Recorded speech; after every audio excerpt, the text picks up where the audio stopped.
January 1974. The full moon moved unusually close to the Earth. In Search Of has found that a strange wave of violent crimes seemed to affect many large cities.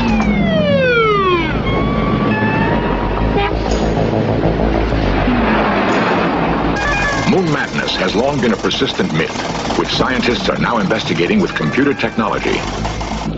Can the full moon drive men mad?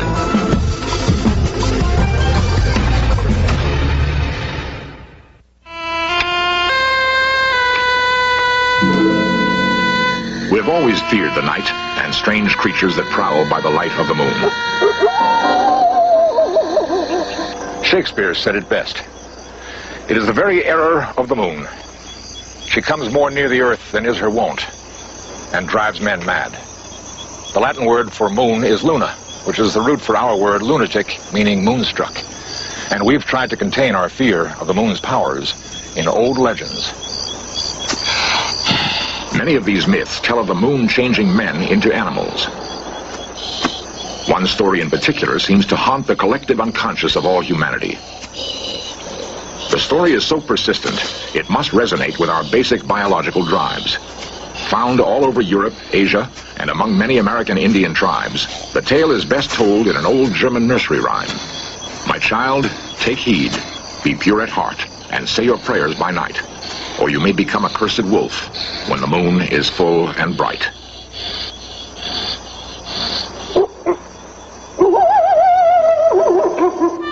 Of course, there never was a recorded case of a human changing into a wolf, but thousands of tormented souls have been locked away in asylums, howling at the moon.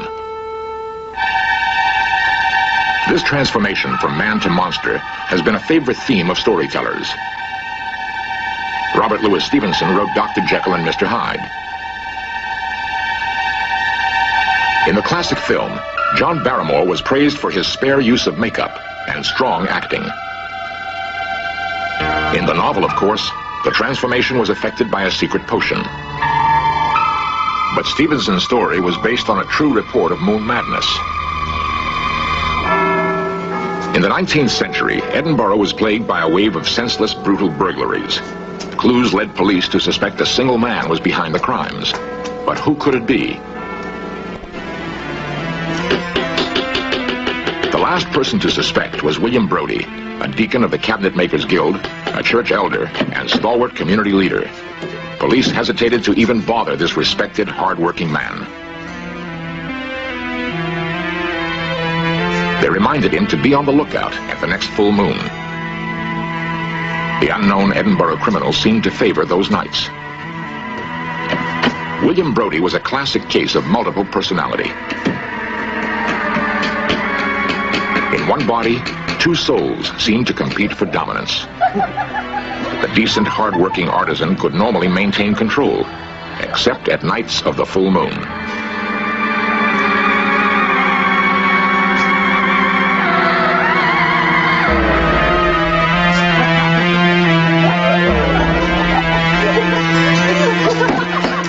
Brodie later said, "It was not me.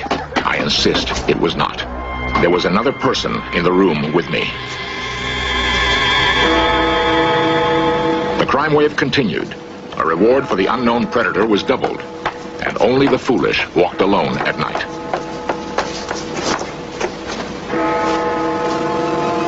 Finally, acting on an anonymous tip, police staked out Brodie's shop.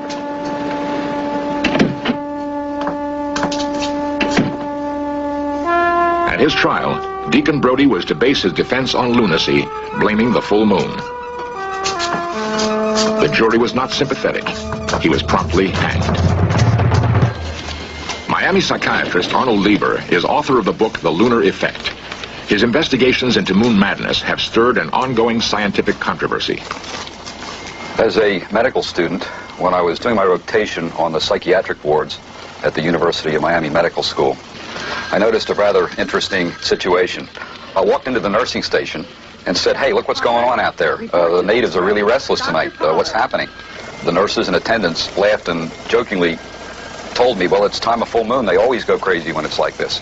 It was at that point that I decided, hey, we ought to take a look at this. Maybe there's something to it, and maybe there's not. If there isn't anything to it, why don't we design a study that will prove that it's malarkey? If there is something to it, then we may be able to make a valuable contribution to preventive psychiatry and criminology. So I set out to design such a study. The Dade County Medical Examiner's Office was Dr. Lieber's prime source of data. There, tens of thousands of murders had been meticulously cataloged and cross-referenced. What we did was to examine the murders in Dade County, Florida over a 15-year period in relation to the moon phase cycle. This study was the first time that adequate computer methodology using data samples over a long period of time and from different geographical areas were used in order to obtain our results. The strength of the peaks in our data were quite a surprise to us. What we found was a highly statistically significant increased frequency of murders, both at the full of the moon and the new of the moon in Dade County over a 15-year period.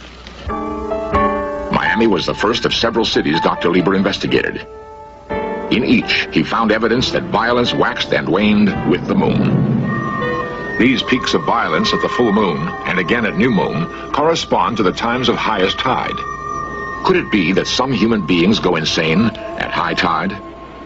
Although everyone's affected by cosmic forces or geophysical forces to some extent, some people are in fact more susceptible to the triggering effects of these geophysical stresses than other people. I'm talking about emotionally unstable people, people in precarious balance with reality anyhow. These are people who are tiptoeing on the edge of reality, borderline personalities, manic depressives, borderline schizophrenics, emotionally unstable individuals. These people seem to be uniquely susceptible to the triggering effects of geophysical or cosmic stresses. Anything may be enough to push them off.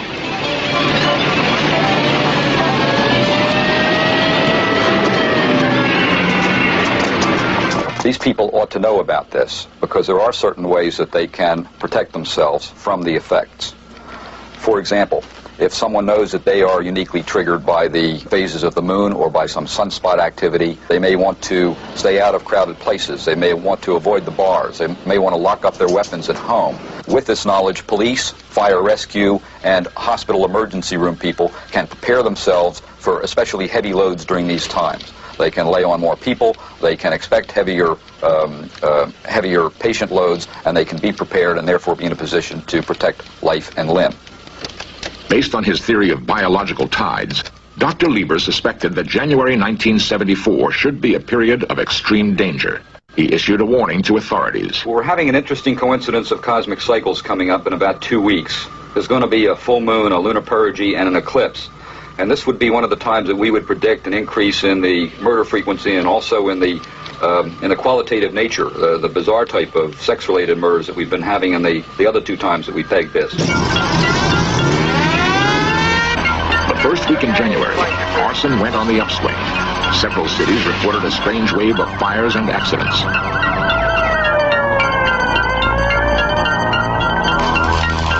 Emergency rooms were jammed, far beyond the usual Saturday night syndrome. By day, a mood of tension seemed to hang over the cities. The weather was hot and still. Reports began to come in from around the country. Orlando, 2 police patrolmen were slain on duty. Police switchboards reported an unusual number of calls. Then came the time of full moon. For police on patrol, it was a night to remember. A 45-year-old man stabbed his 25-year-old son to death after an argument over a car. Wichita, Kansas, 4 members of a family were shot in their home. Jackson Memorial Hospital, a medical resident was bound, beaten, and strangled. In Miami alone, the murder rate jumped to 3 times normal. A 57-year-old drifter was beaten with a board, and his throat was slashed. No apparent motive.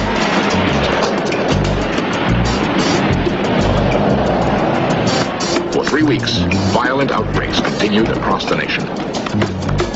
This was more than enough proof for Dr. Lieber. He considered his theory valid. Certain extreme tides occur once every 2,000 years. The next is due in December 1990. Is there any defense against the madness that may strike again?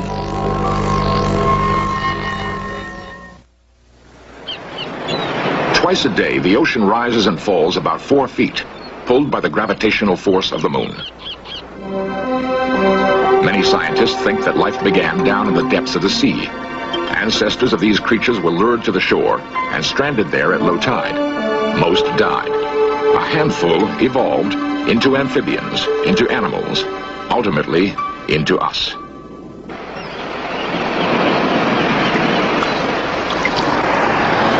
Is it possible we can feel that time 1 billion years ago when we moved from the water up to the land and the air? Our bodies are still 75% water, the same salt water. If the vast ocean could be pulled toward the beckoning moon, could we also be at the mercy of her gravity? This theory of biotides has been received with skepticism by many scientists. Chief amongst them, George Abell, professor of astronomy at UCLA. The moon is the Earth's nearest astronomical neighbor. Its distance is only 30 times its own diameter. And it's because the moon is so near that it can have an important effect on producing tides. The moon pulls on the side of the Earth nearest it more strongly than it pulls on the side away from the moon, and that tries to stretch the Earth a bit into a football shape. The Earth actually distorts about 8 inches. But I emphasize that tides are only important because they're acting over the entire 8,000-mile diameter of the Earth. It depends on the distance over which they act. A 6-foot man is nothing in comparison. The moon can lower a man's weight by at most 1/100 of a gram, like a mosquito on his shoulder. And the effect of tides on the fluids of a person's body are 30 trillion times less than the weight of those same fluids. It's absolutely impossible that the biological tides can have any effect on human beings. Indeed, the tidal force exerted on me by this globe of the Earth is thousands of times stronger than the tides exerted on me by the moon. If tidal forces are too weak to influence human behavior, why then have we always felt the moon could affect us so strongly? For thousands of years, ancient peoples tried to solve that mystery. Many temples have been found to be computers in stone, designed to predict lunar phases and eclipses. Is it possible we remember a time when the moon may have triggered another step in evolution, the emergence of the first humans? In small family groups, they roamed the veldt, eking out a bare existence. It was a night of full moon, and they felt an instinct to take to the hunt. That moment is recreated here. They had moved down from the trees. They had given up grubbing for roots and were beginning to hunt other animals, rich in protein. With a hungry family waiting, the hunter knew this was no game. It was life or death. When the moon was full, he could see to track the skittish prey.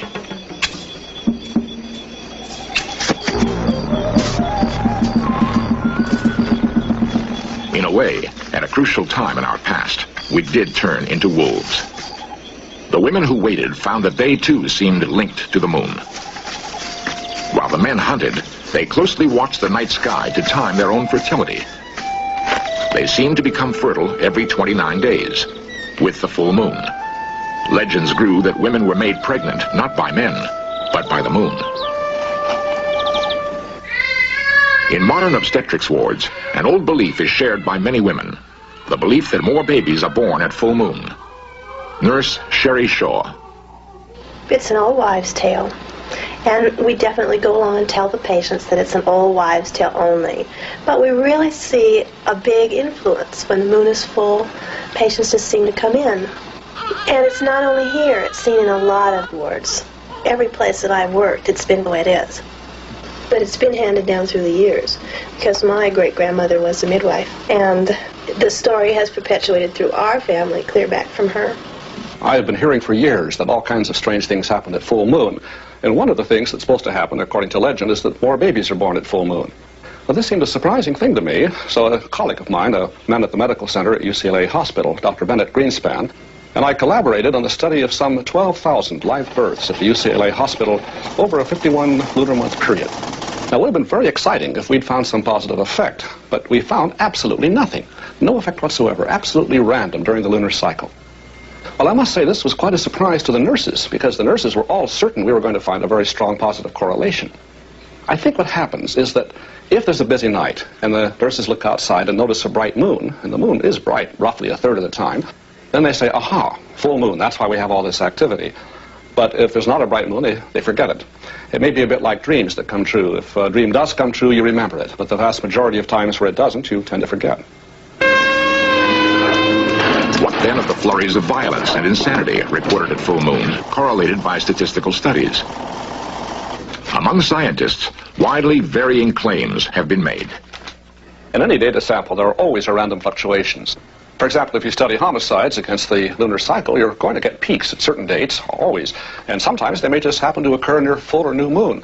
But that doesn't mean anything. One has to replicate such a result by many repeated experiments.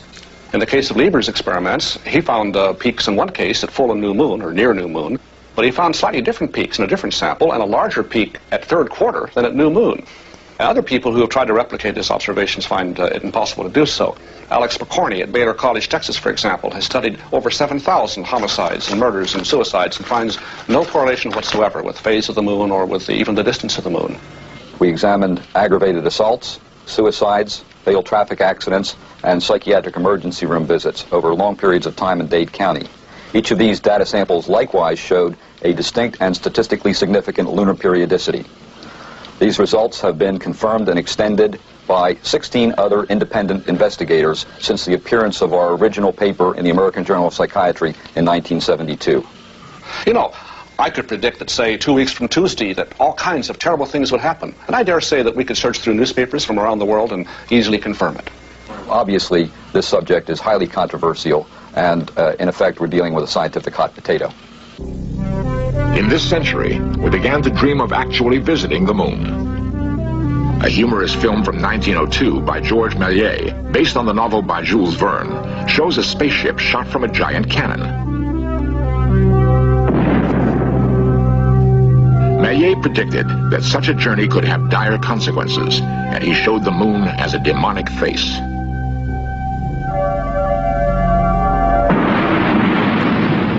Méliès' vision came true in 1968 when we visited our closest neighbor in space.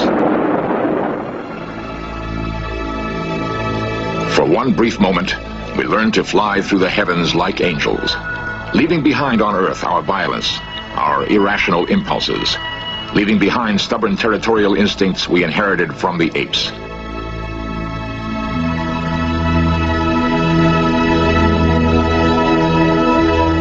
It's ironic. Those few times we walked on the surface of the moon, the legendary source of madness, were the times we became most sane. The Greeks and Romans worshipped Diana as the goddess of the moon. Beautiful, silvery, chaste Diana was the huntress. In the legends, however, Diana could change into Hecate, the goddess of witches, of evil, insanity, and terror. We've always feared that dark side of the moon. Perhaps we feel that we are really looking into the dark side of ourselves.